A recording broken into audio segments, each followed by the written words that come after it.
स्वागत आहे आपलं ॲडव्होकेट नरेंद्र महादेव या यूट्यूब चॅनलवरती। आज आपण छत्रपती शिवाजी महाराज यांची समता शिकवण या अनुषंगाने बोलणार आहोत। आम्ही समता संस्कार शिबिर या अनुषंगाने पूर्ण भारतभर समतेचे, न्यायाचे, बंधुत्वाचे विचार पोहोचत असतो। त्याच अनुषंगाने आज छत्रपती शिवाजी महाराजांची समता शिकवण ही आपल्यासमोर घेऊन आलेलो आहोत। उद्देश एवढाच आहे की लोकांच्या मनामनात असणारी विषमता दूर होऊन लोकांच्या मनामनामध्ये असणाऱ्या द्वेषाची, रागाची भावना धरून त्याच्या जागी प्रेमाची, त्यागाची व विश्वासाची व आपुलकीची जागा निर्माण व्हावी, हा व्यापक दृष्टिकोन घेऊन आम्ही समता संस्कार शिबिर ह्या अनुषंगाने एक विचारमाला आपल्यासमोर सुरू केलेली आहे। त्याच अनुषंगाने आज आपण महाराष्ट्राचं आराध्य दैवत छत्रपती शिवाजी महाराज यांची समतेची शिकवण ही पाहणार आहोत। तत्पूर्वी छत्रपती शिवाजी महाराज यांना मानाचा मुजरा।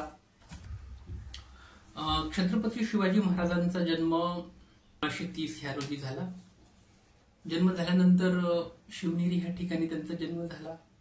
बालावस्थेमध्ये आई जिजाऊ महासाहेब यांच्याकडनं त्यांना एक प्रकारे वैचारिक वारसा लाभला आणि आपल्यावरती एक प्रकारे कुठेतरी आदिलशाही, निजामशाही, कुतुबशाही यांच्याकडनं आपल्याला मोठ्या प्रमाणावर अन्याय होत आहे याची जाणीव छत्रपती शिवाजी महाराजांना अगदी बालवयात व्हायला लागली। त्यानंतर छत्रपती शिवाजी महाराजांनी अगदी 16व्या वर्षी एक प्रकारे आपण जसं पाहिलं की स्वराज्याची निर्मिती त्यांनी सर्वप्रथम तोरणा नावाचा किल्ला जिंकून घेतला। स्वराज्याचे तोरण त्यांनी तोरणाच्या रूपाने लाभलं। परंतु ह्याच छत्रपती शिवाजी महाराजांची समतेची शिकवण आज आपण पाहणार आहोत।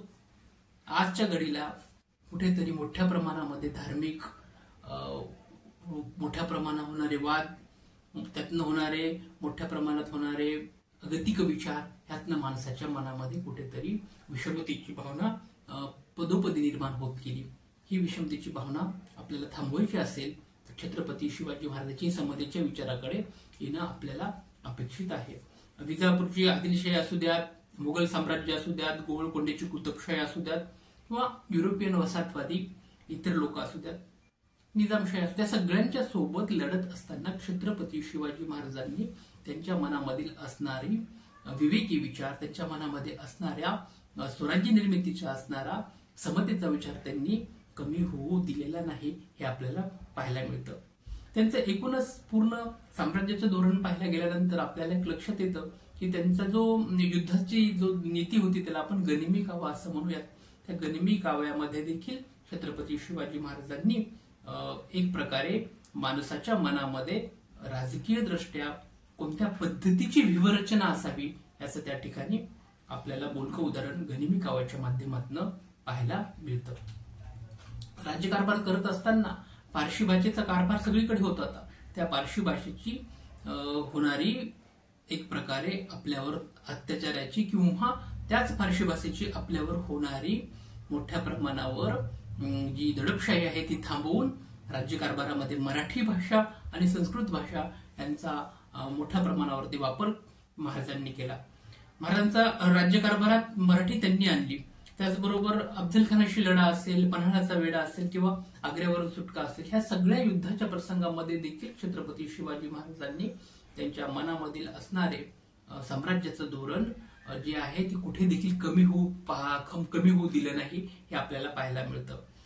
त्यांचा राज्यकारभार असताना धर्मनिरपेक्षता, सहिष्णुता हे त्यांचं वैचारिक आपल्याला पाहायला मिळतं की छत्रपती शिवाजी महाराजांनी राज्यकारभार करत असताना कोण्या एका जातीवरती, एका धर्मावरती कधीही अन्याय, अत्याचार केलेला आपल्याला पाहायला मिळत नाही। त्यांचा विविध धर्मातील समन्वयावर त्यांचा नेहमीच विश्वास होता आणि ज्या वेळेला औरंगजेबांनी जिझिया नावाचा कर मोठ्या प्रमाणाद्वारे आकारलेला होता, उत्तरेतील जनता त्रस्त होती त्या जिझिया नावाच्या कराद्वारे, त्यावेळेस छत्रपती शिवाजी महाराजांनी औरंगजेबाला पत्राद्वारे तो जिझिया कर रद्द करण्याची विनंती देखील केलेली आपल्याला इतिहासामध्ये पाहायला मिळते।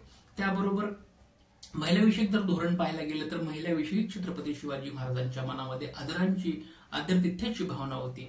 महासाहेब जिजाऊंच्या पासून तर इतर त्यांच्या राणीसाहेबांपर्यंतचा त्यांचा दृष्टिकोन पाहायला गेला तर तो देखील समतावादी आपल्याला पाहायला मिळतो. त्याचबरोबर कल्याणाच्या सुभेदाराची सुनेचं देखील उदाहरण आपण पाहायला गेलं तर त्या देखील असणारा छत्रपती शिवाजी महाराजांचा महिलांविषयी असणारा जो उदात्त धोरण आहे ते उदात्त आणि व्यापक धोरण आपल्याला नजरेत येईल. आजच्या 21व्या शतकामध्ये आपण पाहत असताना छोट्या छोट्या कारणावर होणारे वाद, छोट्या छोट्या कारणावर होणारे महिलांवरती अन्याय अत्याचार हे जर थांबवायचे असेल तर छत्रपती शिवाजी महाराजांचा तो विचार आपल्याला प्रत्येकाच्या मनामध्ये अंगीकारता यावा हीच विनंती आपल्या सर्वांना घेतो आणि ह्या ठिकाणी थांबतो.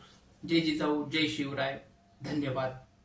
आणि असेच जर वेगवेगळे विचार समतेचे आपल्याला ऐकायचे असतील तर ॲडव्होकेट नरेंद्र माधव या चॅनलला नक्की सबस्क्राईब करा. Thank you so much.